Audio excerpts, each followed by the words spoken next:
This scene deals with the subject many fathers find so difficult.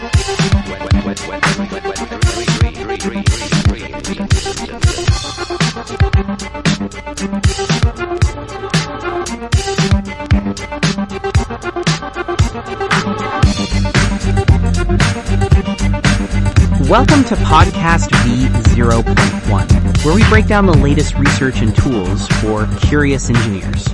Hey everyone, and thanks for tuning in. Today, we're diving into a topic that hits close to home for many of us working with microservices in the cloud: autoscaling. Specifically, how can we make it smarter to save costs without tanking performance? Imagine slashing your cloud bill for your microservice application by nearly 27%. Sounds amazing, right? But what if achieving those savings meant you occasionally missed your performance targets, your service level objectives, or SLOs? That's the tricky trade-off explored by a new framework called STaleX, developed by researchers at the University of Waterloo. It uses a blend of control theory and machine learning to navigate this complex landscape, offering potentially significant resource savings compared to standard Kubernetes autoscaling, but also revealing some interesting nuances about performance guarantees. So let's set the stage. We all know that scaling microservices effectively is notoriously difficult. Unlike traditional monolithic applications, microservices break down functionality into smaller, independently deployable units. This gives us flexibility and speed, but it also creates a complex web of dependencies. A single user request might ripple through multiple services, each with its own resource needs, boot times, and performance characteristics. Now, throw in fluctuating workloads. Maybe a sudden marketing campaign drives traffic, or perhaps usage follows predictable daily patterns. Managing resources efficiently in this dynamic environment is a real headache. The standard tools we often reach for, like the Kubernetes Horizontal Pod Autoscaler, commonly known as HPA, typically rely on fairly simple metrics like average CPU or memory utilization across pods. The HPA basically asks, is the average CPU usage above my target? Okay, add more pods. While useful, this approach often ignores the bigger picture. It doesn't inherently understand the intricate dependencies between services, what the STaleX researchers call the spatial features. For example, a bottleneck in a downstream database service might cause latency issues in an upstream API service, but the API service itself might show low CPU usage. Simply scaling the API service based on its own CPU won't fix the root cause. The HPA might also struggle with the temporal features, how workloads change over time. It's mostly reactive. By the time it scales up in response to a spike, users might already be experiencing slowdowns. Conversely, it might keep resources provisioned for longer than needed after a peak, wasting money. This often leads to a frustrating dilemma. Either you over-provision resources significantly, setting low utilization thresholds, like 25% CPU, just to be safe, which keeps performance high but inflates your cloud bill. Or, you try to save costs with higher thresholds, say 70% CPU, but risk failing to meet performance goals, leading to SLO violations and unhappy users. Finding that sweet spot is tough with basic tools. The paper highlights this very problem with a motivating experiment using the popular Sockshop microservices demo application deployed on Kubernetes. They tested the standard HPA, trying to keep the login service response time under a 200 millisecond SLO. First, they applied a uniform CPU threshold across all services involved in the login flow: front-end, user, carts. When they set the threshold low, like 25%, response times were great with 0 violations, but resource usage was high. As they increased the threshold to 50%, 60%, and then 70% to save costs, the number of SLO violations skyrocketed. This clearly shows that a one-size-fits-all approach, based purely on CPU, doesn't work well for meeting application-level SLOs. Then, they tried differentiating the thresholds, setting different CPU targets for each service based on some analysis. This was better than the uniform approach, reducing violations compared to the higher uniform thresholds. But it still wasn't perfect and required manual tuning. It showed that recognizing that different services have different needs helps, but it doesn't fully solve the coordination and timing problems. This really underscores the need for a more sophisticated, adaptive strategy. Enter STaleX. The core idea is to move beyond simple, isolated scaling decisions and embrace a more holistic, intelligent approach that explicitly considers both these spatial and temporal dimensions. How does it do this? Well, it combines classic control theory with modern machine learning. At the heart of STaleX is the idea of giving each microservice its own dedicated, smart autoscaler based on a proportional integral derivative, or PID controller. Now, PID controllers might sound familiar if you've dabbled in control systems, robotics, or even some industrial automation. They're a well-established technique for maintaining a system at a desired set point by continuously calculating an error value, the difference between the current state and the target state, and applying corrective action based on three terms: proportional, integral, and derivative. In STaleX, the set point isn't CPU usage, it's the service-level objective, like maintaining that target response time. The error is the deviation from this SLO. The PID controller for each service calculates how many replicas, meaning resources, are needed based on this error. The proportional term reacts to the current error. If response time is too high right now, add resources proportionally. The integral term looks at the accumulated error over time. If response time has been consistently high, it ramps up the resource allocation more persistently to eliminate that steady-state error. And the derivative term anticipates future error by looking at the rate of change. If response time is climbing rapidly, it proactively adds more resources even before the SLO is breached, aiming to dampen oscillations. Using PID controllers directly tied to SLOs is already a step up from HPA's reliance on indirect metrics, like CPU. But STaleX goes further. It recognizes that just having independent PID controllers isn't enough, because of those service dependencies and varying characteristics. So it introduces a global supervisory unit. Think of this supervisory unit as the conductor of the orchestra. Each musician, representing a microservice, has their sheet music and instrument, which are the PID controller and resources. But the conductor ensures they play together harmoniously, considering the overall piece, which is application performance, and anticipating changes in tempo, meaning the workload. This supervisory unit does two key things by integrating spatio-temporal features. First, it handles the spatial features. It understands the service chain topology, which services depend on which others. It knows the role of each service. Is it a critical gateway, a back-end processor, or a database? It considers the specific resource specifications and even timing characteristics, like how long a particular service takes to boot up, which is crucial for effective scaling and addresses that cold start concern to some extent. Based on all this spatial information, the supervisory unit dynamically adjusts weights assigned to each service's PID controller. A critical service that acts as a hub or has high resource demands might get a higher weight, meaning its PID controller has more influence, or gets resources prioritized during scaling decisions. The paper mentions these weights are adapted based on recent performance. For instance, if a service consistently underutilizes its CPU for a defined period, its weight might be decreased, suggesting the bottleneck might lie elsewhere in the chain. Conversely, if it's constantly hitting high utilization, its weight increases. This adaptive weighting helps direct resources more intelligently based on both the static architecture and dynamic runtime behavior. Second, the supervisory unit incorporates temporal features, primarily through workload prediction.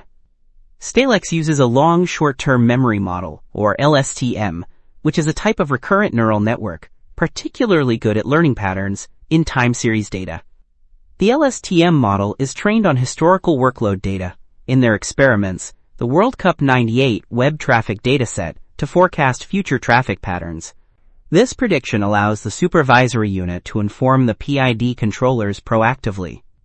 Instead of just reacting to current SLO violations, the system can anticipate an upcoming traffic surge and start scaling up resources before the load hits, aiming to prevent violations altogether. This predictive capability is a key differentiator from purely reactive scalers like the basic HPA. So, putting it all together, STaleX gives each microservice an SLO-aware PID controller. A central supervisor coordinates these controllers, using knowledge of service dependencies, roles, and timing, spatial features, to assign adaptive weights, and using LSTM workload predictions, temporal features, to enable proactive scaling. The goal is to dynamically allocate just the right amount of resources to the right services at the right time, minimizing both SLO violations and resource costs. Now, how well does it actually work? The researchers evaluated STaleX using the SockShop application on Kubernetes, comparing it against various HPA configurations, and also isolating the effects of spatial and temporal features. To answer their first research question, how do spatial features impact autoscaling? They compared a few approaches. First, a basic PID setup with manually tuned, fixed parameters for all services. Then, a version where they assigned fixed weights based on preliminary analysis called WPID, weighted PID.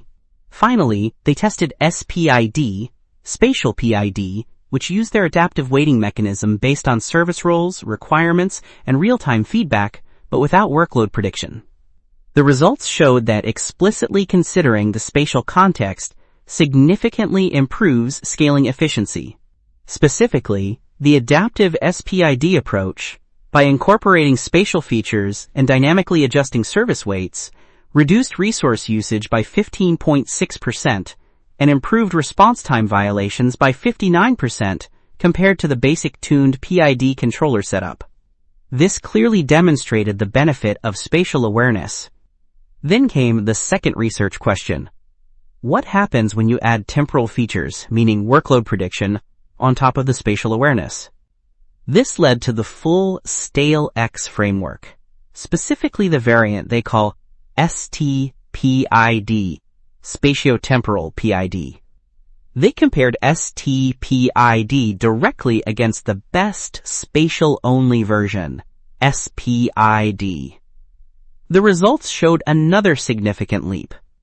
STPID outperformed SPID by reducing resource usage by an additional 11.7% and slashing response time violations by a massive 76.2%. This highlights the power of proactivity. By anticipating workload changes with the LSTM, STPID could make more timely scaling decisions, preventing many violations that the reactive-only SPID couldn't catch in time. So the combination of spatial awareness through adaptive weights and temporal prediction using LSTM proved to be the most effective configuration in their tests, leading to the STPID approach. But here's where that crucial trade-off we mentioned at the beginning comes into play. The researchers compared the best STaleX configuration, STPID, against the best-performing HPA configuration from their initial motivating experiment. Remember HPA 25? That was the HPA set to a very conservative 25% CPU utilization target. HPA 25 achieved 0 SLO violations for the login service response time in their tests. It kept performance perfect, but it was expensive, consuming about 4,039 core minutes of resources during the test run. Now, how did STPID compare? It achieved a substantial resource reduction, consuming only 2,954 core minutes. That's a saving of 26.9%, nearly 27% less compute resource compared to the super safe HPA 25. That's the big win on the cost side. However, STPID did incur some SLO violations, totaling 6,309 milliseconds of violation time over the experiment duration. HPA 25 had 0. This is the core takeaway and the most interesting point for discussion. STaleX, in its STPID form, offers a different operating point on the cost-performance curve. It significantly cuts resource usage compared to a highly conservative HPA setup, but it doesn't guarantee the same level of strict SLO adherence under the tested conditions. This raises a critical question for any engineering team considering such a system. What is more important for your specific application and business context? Is minimizing cloud spend the absolute priority, even if it means tolerating occasional, perhaps minor, performance deviations? Or is guaranteeing 0 SLO violations paramount, even if it means paying significantly more for resources? This naturally leads to thinking about configurability. Can users tune STaleX to lean more towards strict SLO compliance or maximum cost savings? The paper mentions framework settings like resource thresholds and timing parameters that users can define. the adaptive weighting mechanism itself could potentially be biased. Perhaps future versions could expose a knob allowing users to adjust the penalty for SLO violations versus the cost of resources within the supervisory unit's decision logic. This would allow teams to align the autoscaler's behavior with their specific business priorities. Another practical consideration is deployment and tuning. The paper notes they started with baseline PID parameters from related work and then performed manual tuning before enabling the adaptive spatial features. While the adaptive nature aims to reduce ongoing manual effort, there's likely an initial setup cost involved in deploying STaleX, tuning those initial PID values for your specific services, and potentially training the LSTM workload predictor for your application's traffic patterns. How complex this initial phase is for a new, unfamiliar microservice application is a valid question. Like any sophisticated control system, getting the initial calibration right is probably important. We should also consider the robustness to prediction errors. LSTMs are powerful, but no prediction model is perfect, especially when faced with sudden, unforecasted events like flash crowds or unexpected system interactions. How does STaleX handle situations where the workload prediction is significantly off? The PID controllers provide a reactive fallback. They will still respond to SLO deviations, even if the prediction was wrong. However, the system's ability to proactively prevent violations relies heavily on prediction accuracy.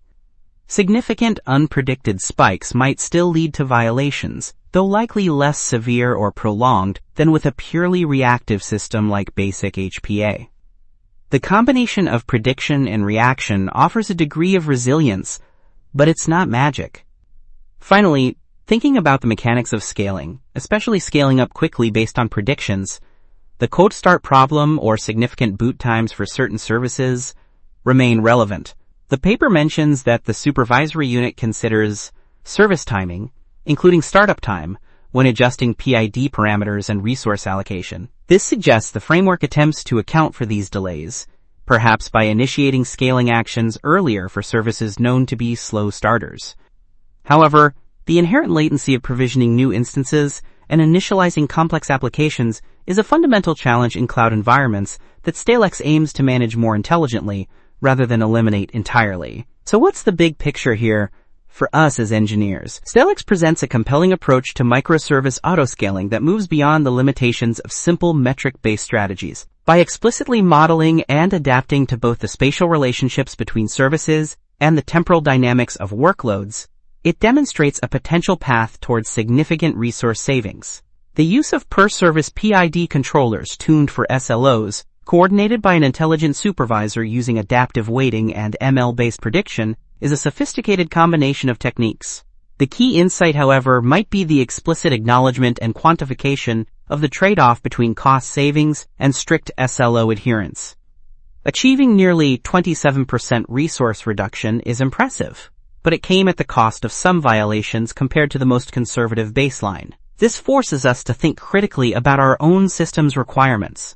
STaleX and approaches like it offer more knobs to turn, potentially allowing us to dial in a specific balance between performance and cost that aligns with our business goals, rather than being stuck with the blunter instruments of traditional autoscalers. It's still research, evaluated on a specific benchmark, but it points towards a future where autoscaling becomes less about setting static thresholds and more about defining application-level objectives and letting intelligent, context-aware systems dynamically optimize resource allocation to meet those goals as efficiently as possible, while making us aware of the inherent trade-offs involved. It's a fascinating blend of control theory, machine learning, and systems thinking applied directly to a common cloud engineering challenge.